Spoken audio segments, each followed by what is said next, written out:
ยมเฮยฮะยมเฮยมฝึกไม่ใช่ลุงกับชาติมาแม่เลยโต้งเลยเพื่อจะนี่เฮ้ยยังไงดิโอ้ยอาชาติเลยโอ้ได้อันนั้นชาติได้เจ้าบ่เชื่อจะไปพ่อยังไงเลิศย่างย้อยโซ่เพิ่นนะโยมันจะพ่อตัวนี้นะเกิดนึงใช่ไหมเราสุดเลยสองชามไม่ได้แล้วสองชามแปลงเอาในสองชามมันเนี่ยนั่นนี่กินด้วยแล้วน้ำนี่เอาเชื่อชื่อตัวนั้นนะอันนี้กามจำจำเลื่อนเป้เท่านั้นแหละจำนี่มันนั้นละจิตละโอ้ยโน่ยังไม่ได้โอ้ยจัดแท็กข้อในเฟอร์จิตหรือว่าดูคือจินตนาการทอดกันเลยเขาขึ้นนะตัวนั้นน่ะเขาว่าจะมอยอยู่ไอ้บ้องเขาจะได้เจ้าก็ต้องเลิกใจโคตรดีว่ะโอ้ยพ่อหน้ากระป๋องน้ำนี่กินมาไว้แล้วลายเชื่อเลยนะเชื่อเลยโลดมันเต็มหมดแล้วก็เลยทำมันเชฟได้เชฟบ่มันจะกันดีๆเข้มอยู่ได้ในว้าเดี๋ยวเกิด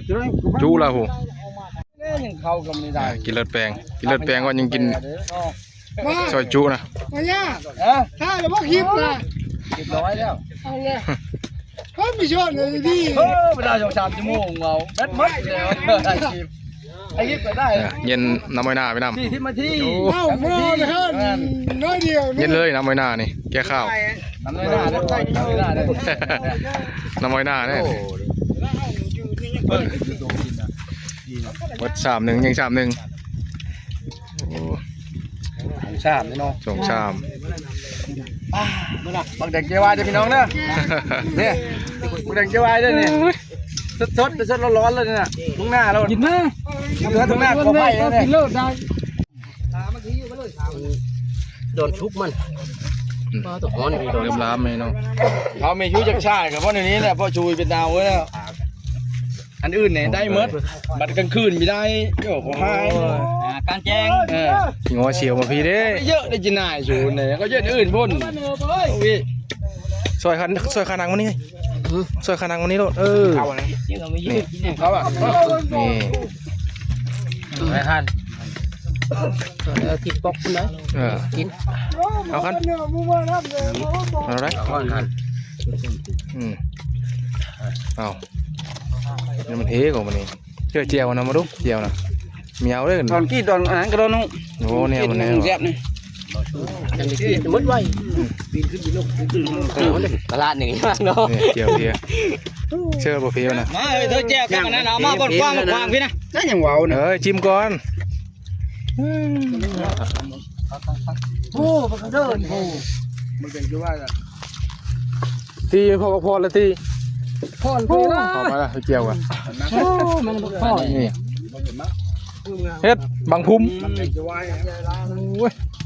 คำใหญ่ๆเลยบางจุดซอยไปนำสดไปน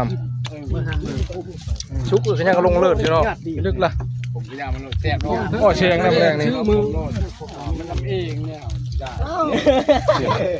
เดี๋ยวติดเผาขอบคุณละโย่น้ำเชื้อพวกนี้ไปลดพักดีซะเลยช่วยมีเมาได้มากระบอกกูหน่อยก็รอไว้ใช่ไหมล่ะกระบอกกระบอกเดินทางนี่หัวเท้าไม่ละนี่ก็รอได้มาเลยนะกูนี่ยืนเฮยอย่างย่างไปเชื่อกูตัวโง่อยู่เมื่อได้น้ำผาเสร็จพี่ใครที่เข้าพี่เอาเลยเด็กร้านโลดไปเข้าเลยไม่เย็น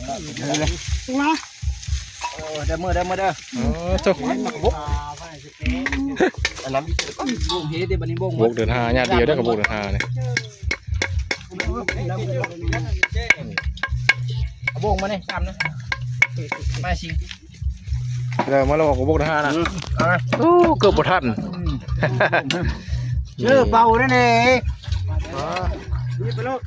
มางับครับ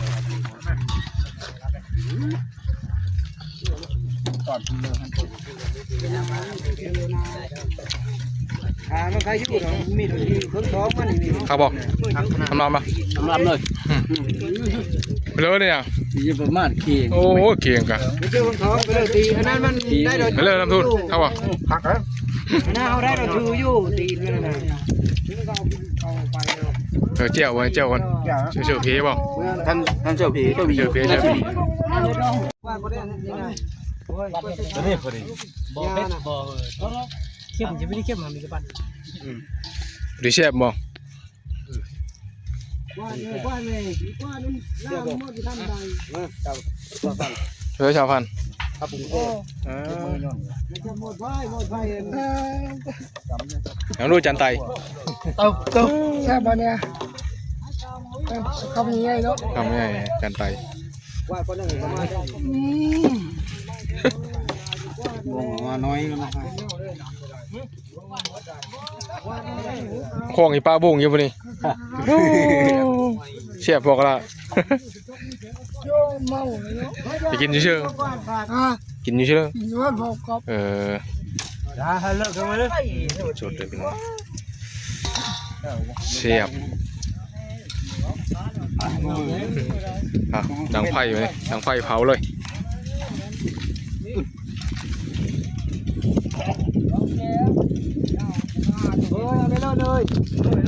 ลองมันจะขับมาเลี้ยงเงินนั่นก่อน เล่นกระจายบ่ เลี้ยงกันได้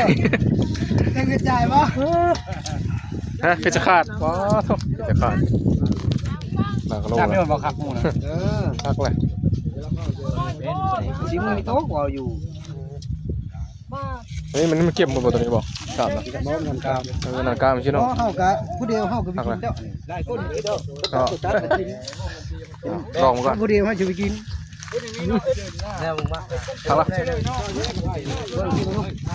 กินได้เลยกับท่านกินนี่ลงอันนี้ล่ะเดินมันพอตารางเนี่ย พักไรสามเนี่ย เอาต้องมาจ้ะตามมั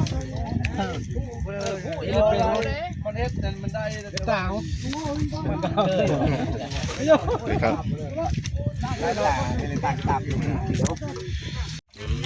ตาบานตาบาน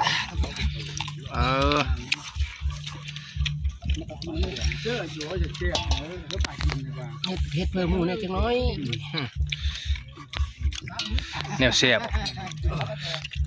ลงเรื่อง เฮ็ดเพื่อหมู่เขานะเฮ็ดเพื่อโตได้ ตัวช่วยแล้วจะหมดละจับแล้วบอก จับจองไว้แล้วบ่ มันจองแล้วตอนนี้ลำเลย ลำเลย เนี่ยมาชมบ่ เลิศกับมัดชามนึงนะ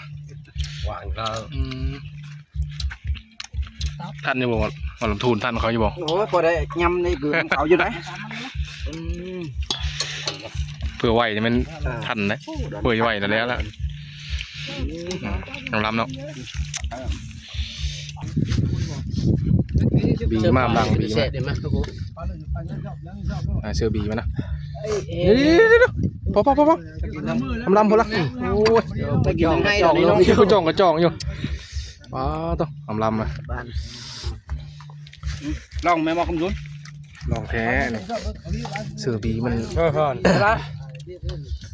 เกี่ยวบีคักได้นี่จับหวานจำมา วันอำลำเราใช้เรา ลีได้อยู่บนยางเลยเฮ็ดบ่ได้ฮ้อนเลย น้ำลำเชื่อครับลงเลือดครับบีมันนะลงไง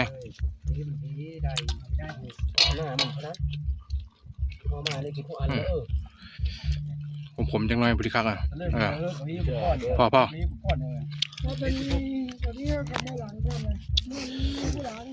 มีน้ำมาซอยจำนี้น้อง นี่ ยิ่งเขาเฮ็ดอยู่ได้พูดนั่น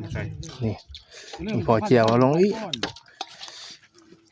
ใครมันเริ่มหลังเลยมันบอกว่าที่เลยแบบแต่ใช้มันหลัง ลำแม่ หลังนิ่งเพื่อพ่อจะเฮ็ดพ่อเฮ็ดลาดก่อนนะ ผัก มาป่าเวลาเฮาเองมาแต่เฝ้าอยู่นี่มี ปู หายผมเนี่ยได้เท่าตอนเดียวดีเฮ้ยอ้าวเพ่มาถ้าตัวเองเขาเดิน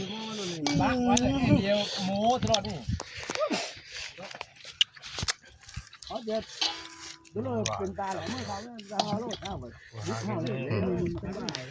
บ้ามึงดู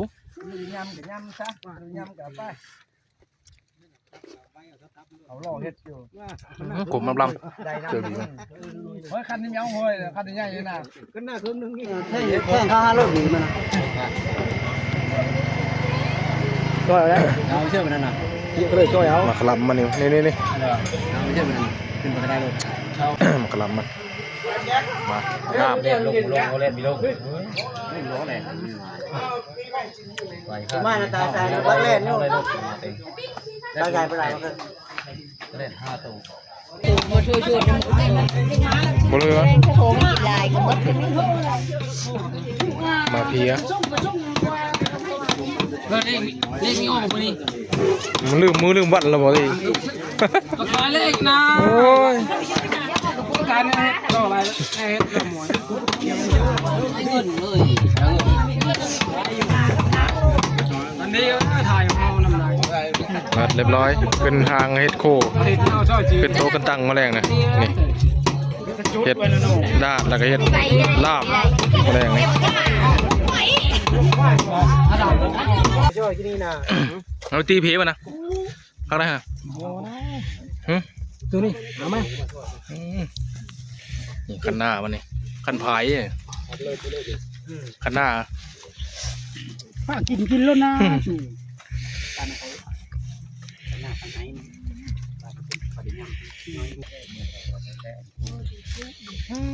ชิ้นชันเนาะแล้วก็ช้ำลังเบ้กองกอกอยู่ น้อยดิเนาะหมดละ จำแม่น่ะเขาจะมีนักพางนี่มีจักรเผื่อๆเนาะมีหางนี่ก็เป็นนักมันเบลโลชิ้นมันนี่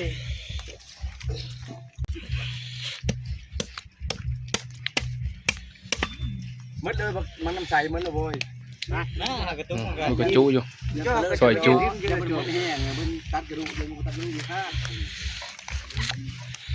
มีเจ้าเพก็ได้วันไหนมึง บี ผมไม่บ้านแล้ว เฮ็ดปุ๊บเป็นลำบากนี่ ผมไม่บ้านแล้ว ตายรถ ใช่ซอยได้แล้วบัดได้แล้วกัน ปันโพนมาเจอเฮ้ย พ้นเทอ่อนเลย โพนเลยครับนะ พ้นโลกก้อนอะไรจะขับ กายโลเลยเห็นมันน่ะ ไก่โลอีก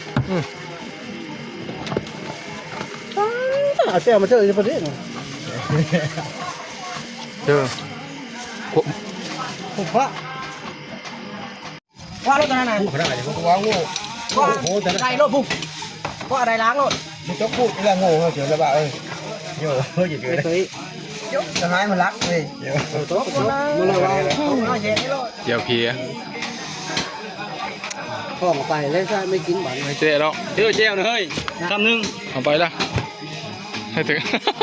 เป็นมึงเอกเท่านั้นหรือเปล่า เล็บเล็บหน่วยเว้ย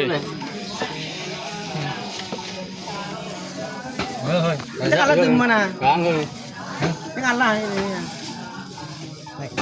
เอาว่าผลไหมนะ เอาปั้นนั้นสองถุงผ้าครึ่งเลยตรงนั้นเลยจ้ะ ที่นี่เลยเจ๊มาเนี่ยที่นี่เลยตัวนี้หนักครับหนักเลย พอป่ะยี่ดิ หนัวขนาดเราพอแล้วโอ้เอาจำ ไม่แก้วโหมาเอาไว้ไม่โหมาต้องทำนะเชื่อหัน หมดตัวเลยผล ว้าเป็นทุนชมทุลิตมึงยังบีมันที มาเชื่อเจ้านะ ต้องไป ก็หนำหนึ่งมาเลย น้ำไม่ปล่อย ต่อชิ้นนี้ชิ้นนี้ แม่งสองถ้วยโอ้โหนี่กินเด้อกินถึงวันโลเดี๋ยวท่านเห็นเดี๋ยวคนนี้เห็นโลแรงเอาตามมาเพื่อเชื่อโลละ อะไรพบละ ตามไปใช่ไหมตามเลยช่วยเชื่อคือเขาถ้ากิน เลยช่วยครับ ตามเขาไหมใช่เลยพี่ ไก่มันนั่นเนาะ คนเอกช่วย เอาแล้วบอกเพมันนะ เพมันนี่แหละปั้นผลมาเชื่อจังก่อนบอกเพ เอาพวกมา เลยตัวน้ำน้อง เอาพวก ตามมาโว้แม่ พ่อนี่เลยพ่อเริ่มนี่น้องพ่อเพิ่ง มาเพียบ่ จะตัดนี่มาอ้าว ผลมันแล้วก็เพมาเชื่อพอดีนะ นั่นนี่บีมันต่อใช่ไหม เอาไปล้างมาเชื่อนี่ ต่อให้น้องกี่แล้ว นี่นะ เอาไปตาป่ะ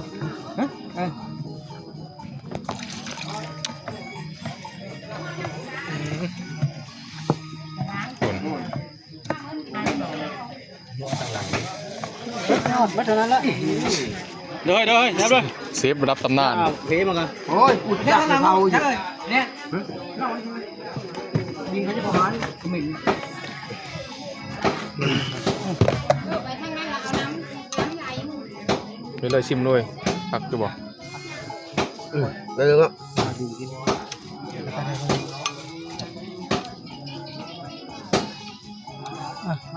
ก้อยนะ นี่ยิงขาดมันนี่สิ ก้อยกินนี่นะ จักนี่ ผักนี่อ๋อเนี่ยเทียบนี่นี่ จักแต่น้อยเลยเนาะใหญ่มากตู้นี่นะ หมวยอยู่ผู้แอลน้อยอยู่ ไอ้ข้อท้องมัน ขาลดเลย พุ่งมานะ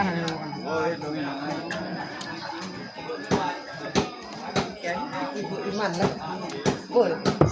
คิดกระจายได้คิดอันนี้ งานซอยเชิญลาบเลือดนะ ลูกเนื้อตัวนี้มันก็แหมไปเชื่อคนเดียว มานะเครื่องพุ่งใหญ่ คุณยังได้ผลเอกคน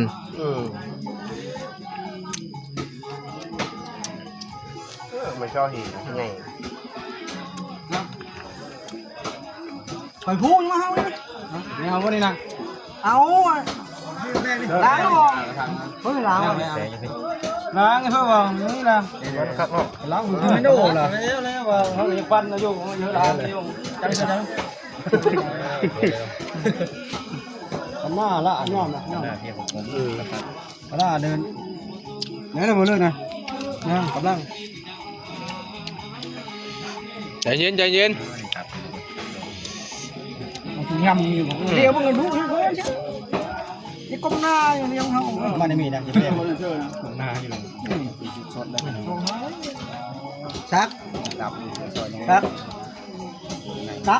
นี่ยังกินอยู่ป่ะ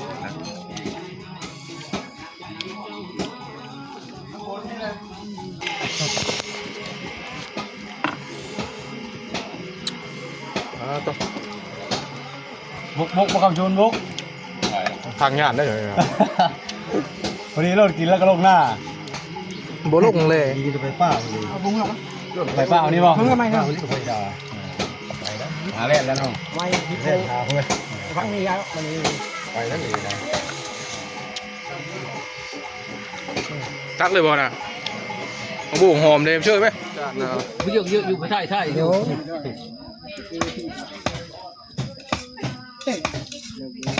ช่วยแจ้วกันนี่เยอะ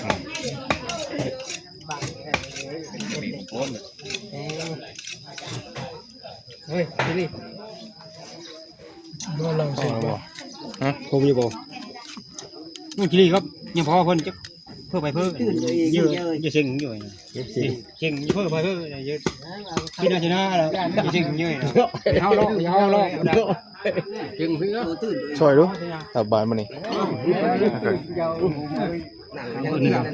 เยี่ยมตับยอดมาแน่ ได้เฮาลอกนี่นะผมดีจะบีได้สุกเนี่ยมันเป็นจังได๋บีก็ทำมาบ่ดีลูกนะก็บีนะลูกพ่อต้องเป็นเดียวเฮ้ย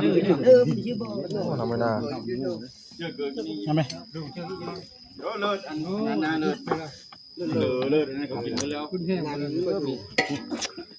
เจียวบีมา จับดีนี่ได้เหรอ มันจะคมเปลือกนี่เนาะเลือกก่อนเอาเชื่อโลดรถเดียวโลด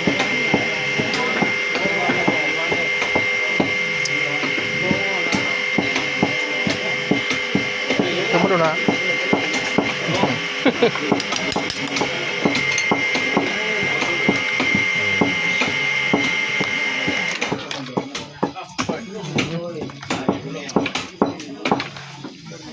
ครับ ชิม ครับเลยเนาะชื่ออันนั้นมันเมียวได้ตับมันเลยเอามันเครื่องในมันเมียวนะมารอดโอ้ยมาขออนุญาต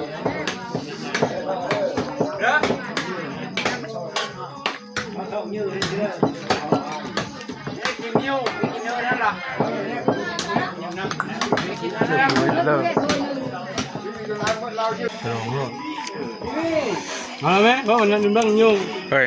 ได้ไปหน้าไอ้บอมนี่ ยังไม่ได้ไป เขายังเอาตู้มาเปิดละลงตีนได้หน่อยนี่ มาตัวจุนี่ นี่มาคอนวัน เข้าเลยเฮ้ยเข้าหมดละเข้าไหมอ่ะ ตื้อบุเรควายนะเขาอันขนาดเนาะ แม่ยอมแล้ว ผมมีว่ามีบีมาบีมาเชื่อมนี่แล้วพอทีมหักร้อยบีโฮ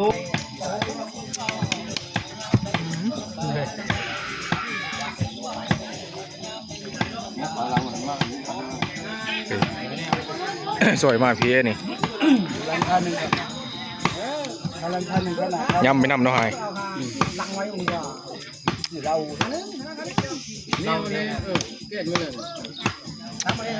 เห็ดมาพี่นะ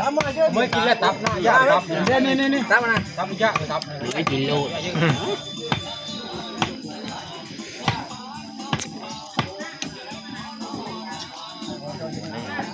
จานบีเฮาเสือร้องไห้ จะตกรอบสอง มันให้มันเลยแม่มันจะขักอันนะฮะ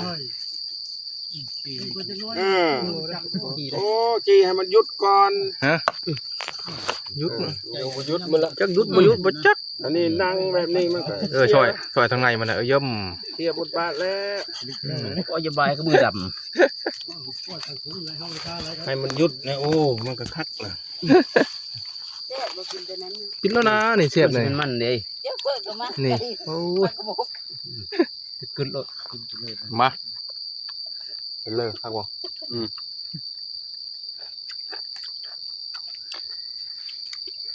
มันบ่ยุดมันเหนียวถ้ามันยุดมันบ่เหนียวไปเผาจะบาดมั้ยเผากันครับเผาให้มันไม่เนาะเพื่อมักสุกมาเผาแค่ผู้นุ่มก็ โอ้สีเนื้อมันนะคือมืดก็เลยเสียงลูกมืดแล้วบอดมาหนึ่ง ตัดให้บุรุษตัวอีกประมาณนี้บอกทำอะไรปฏิบัติหนึ่งที่ถกต้นเลยโอเค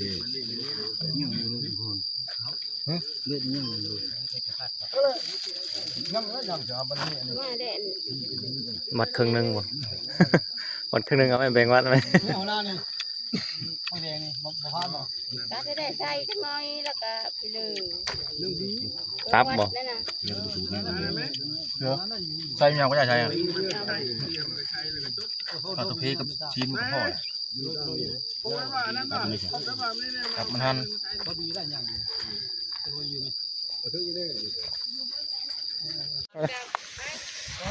ใจมานี่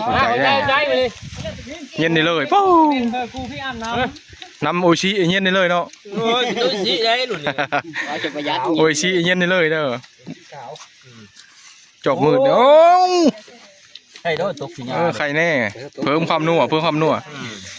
ญากี่ไก่อยู่มันไก่ลายนี่ อีกก้อนหัวหน้าก่อน สอยมือเนี่ยกินลาย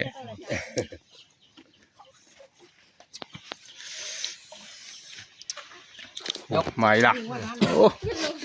เอาอันนั้นน่ะบอกว่าบีนะเด้ยืนนิดท้ายช่วยตอนนั้นแล้วอิ่มจะผู้ตาให้ดู ซ้ำๆเลย นี่ดินไผ่ช่อเดียวเรื่องเงินอยู่หันฟังฟังได้เลย เจียว ที่ทางงัวนั่นชื่อครับป้า ไม่เจียวพี ทางในมันจะซ้ำเป็นลูกเนาะกระต้านกันนี้มันตู้ไปเลยซ้ำแล้วมันก็มีดันเรามีอยู่นี่แล้วเป็นปกตินะคือปกตินี่เขาบีแล้วบ่บีจะเป็นปกติอย่างเงี้ยบีนะยานห้าวปาดคอนะยานเลือดมันไหลขึ้นบ่เยี่ยวนะมันเท่าไม่ได้ดอกเท่าไม่ได้ชูเทียงเดียวอยู่นั่นแหละ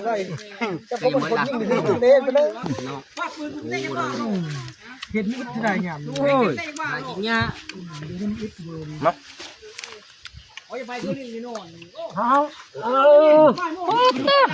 นาด 4-5 โลนี่มันไปม้อยเบิ่งแมลง ดับเลยคนลำเอาอันน่ะ นั่นเอามาไปลุยด้วยนะ กอกบักจำ40เข้าไป มีแล้วเนาะตะกาเขาจางมานี่ แล้วตะกาคงได้เงินนินพายแล้วเด้อ มาผู้ส่งแทนส่งแทนเป็นเย็บไปเนาะ เยียบ ไปเนาะ บ่ แทนเนาะ เยียบจะชื่อบ่ไม่ได้คาดบ่ บ่เยี่ยม โอ้พอเยียบเลยจ้ะกินเมาแล้วเล่นฮ้อนรู้เลย เปิดตู้จะกระเต้นเนาะไปจังเด้อ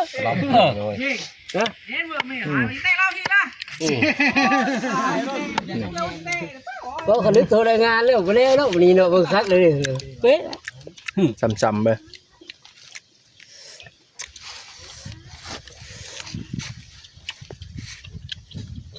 ผู้ปั่นนึงกันเนี่ยเอาแล้วอยู่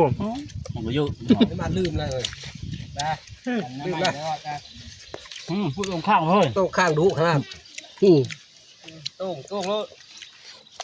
เดี๋ยวเขาคุ้มเขาว่าปั้นป้าเขาปั้นตื้อก็คุ้มหรือเขาเอาพูดยาปั้นไม้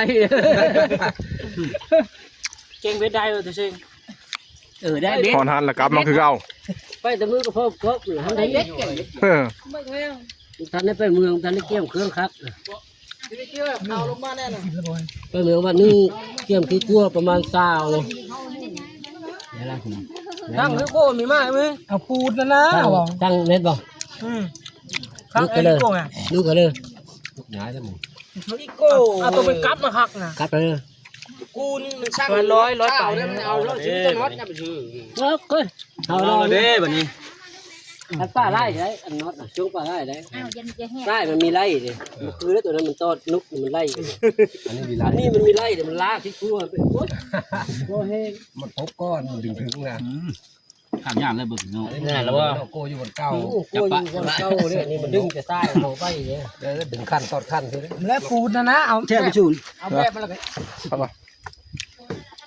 คุณครบเช่นแต่น็อตของการซื้อดิปุ้มเสียงมาดูโอ้ยทางนี้ปล่อยต้นจริงดิ ที่มากนี่แหละเอางานนี่เซฟเอาไปเอาจะกินจะเป็นจะเอายุ่งน็อตนะ ขันไปมดอีดีแล้วหินเฮ็ดแล้วหินน้อยมัดแล้ว มันชาเลย รู้หลวงเขาแกงป้ากินได้กินว่าเป็นของ ล่างไว้บอก ข้าวเดียวคาดนะ ล่างก็มันสู้เลยมันถูก โก้ลงมด หิวคนมาขึ้น เออ พอลงมัดอยู่เพิ่น เยิ่ม แข่งหน้าพี่ล่ะแบ่งเอาเนาะ เยอะ มาไหม ตัวปิ้งไง ปีงอยู่นี่ ตัวปิ้งนี่มัน ปิ้งอะไรกันปลาแล้วแดงอย่าปิ้ง ว่าจะเอาดีนั่นเลย ยังไม่ได้บีมเนี่ย เขาทาอยู่นี่ เชื่อกองเลย มันระหว่างน้ำใจนะ มันนะบันในบันบีแล้วนี่ สาวพันมั้งล่ะ เอาผู้คนละวะ ของดีมีน้อยนี่ บ่เลยเขาไม่เอาได้ ไม่เอาบ่ เอาตัวห่าคู่นี่นะพ่อนะเอาเพื่อหลายกันแล้วนี่ทำนี้กะปลาเลือดแล้วเฉยเจียว ยังได้อยู่2คน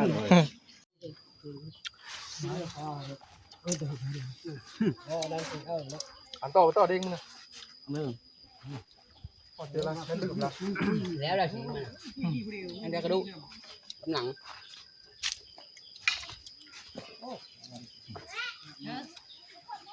ใจมันเลยทุก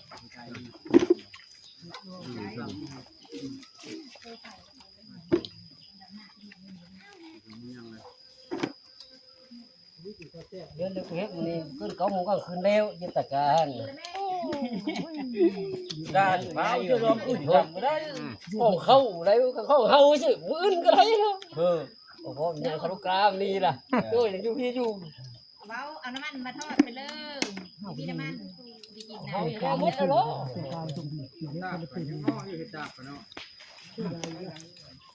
ว่าในหมูนึงก่อน หาหมูเลย น่ะแน่ พี่เชฟเราเนี่ย หน้าหาไม่พิมพ์นั่นปล่อยไฟก็อยู่พี่ได้ ทำของใบไหมนะเขาเป็นสิ่งที่เรา ปล่อยไฟก็พี่ แล้วเราอันไม่อยู่ หน้านี้แต่ละแล้วหน้าที่หัวตา เขานี่ เลยชดหน้าไปวันเล่น เ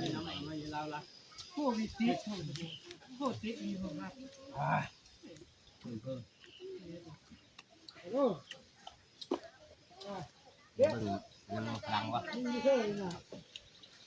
ุณร้าน แสน พี่น้อย เบาก็ให้เอาทีละละเนาะมีงับ ทั้งไรเผาไม่เผาอะไรยังไง เผาเลย มาย่างไอ้อยู่ ทีนี้เป็นชุกแล้วตัวนี้มันนี่มันนะหรือว่าไข่ดังบ่ หลังนี่นะ เขากินดิบได้ นี่ไม่ได้เลย มันสด จูแม่จัดการเยอะกินอยู่แทบได้กินดิบเลยเอาได้เลย ๆวกนี่เดินชิปเดินเป็ดนี่ ใช่บีมจะก้อนเราล่ะ ทำดูได้ เอาอยู่วะ มาก ระบอกกับมันกระบอกจำแจ่ว หาเฉลยได้หน้าเพมันก็บอกว่าโยอยู่ นี่เพม ทำดูวกเดินเป็ดนี่ทำดูเลยกินดูเลยพักไปเถอะ โง่เข็นกานี่อู้ป้าคอก็ขี้ ชิมเบิ้งเพื่อมันกินก่อนมีแนวออกไปก่อน เจ้าป้าคอได้ชิ้นงามข้าวเชื้อเลยนี่ก็ข้าวอยู่ข้าวมันมีข้าว ตัวอันนี้ มันมีเลือดติดอันนี้นี่ป้าคอดัดมัน เกี่ยวฮะจะของโง่ นี่สุดที่บาทนกมันนะป้ามีปาดโน่ทำปาดโค้ง เลือดดีไหมบาดเด้งคอน่ะเลือดโอ้จีแล้ว กันนี้ปาดในตอนนั้นถูกเพื่อจี้ใช่ ตู้นั่นน่ะ ไอ้ปาดตอนนั้นท่านจะจี้พุ่ง โอ้ยกินละบกโกดแล้วกินแล้วได้ อักเลิศอย่างนั้นอื่นเนาะ น้องพี่ว่าอันนี้ มีงาม จามมาเฮ้ย ข้าม บ้าหอนได้หมดตัวป้าโอ้โหที่ไรโง่อยู่ตีโง่ อะไรเนี่ยลำละ กินได้บ่กินใครได้บ่ลงตัวแม่ทำมันมาโอ้นี่มันป่าตอนนั้นก็ยันออกหลายอยู่น้องแพจะทักแบบ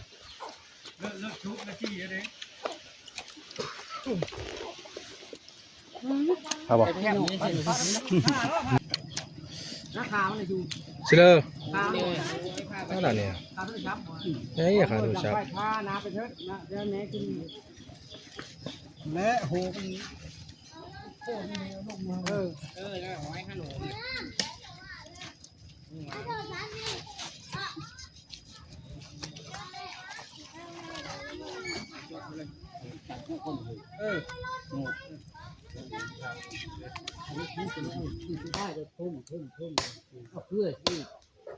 ร้านน้ำเลย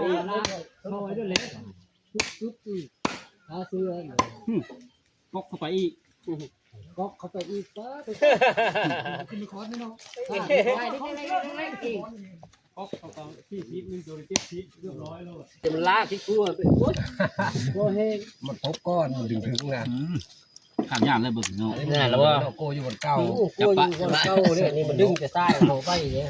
ดึงขั้นตอดขั้นทีนี้แล้วปูนนะเอาแช่ไปชูนเอาแบบมาแล้วกัน เอาบ่ คุณครบเอาเช็ดแต่น็อตเอาการซื้อดิปุ้มเสียงมาดูโอ้ยข้างนี้ปล่อยต้นทิ้งเลยที่มากนี่แหละเอางานนี่เซฟเอาไปข้าวเยอะกินจะเป็นจะเอายุ่งนอนขันไปมดอีดีแล้วหินก็เฮ็ดแล้วหินน้อยมัดแล้วมันซ่าเลยโน่นหัวเขาแกงป้ากินได้กินว่าเป็นของเริ่มล่างแล้วข้าวเดียวคาดนะล่างกับมันถูกมันถูกมัดอ่ะ เฮ้ย ชุบต่อไปโค้งโง่เฮ็ดขายได้แน่เป็นคนดูแน่คนขึ้นเท่านั้นคือล่ะเดี๋ยวก็มันขึ้นเนาะดำเลย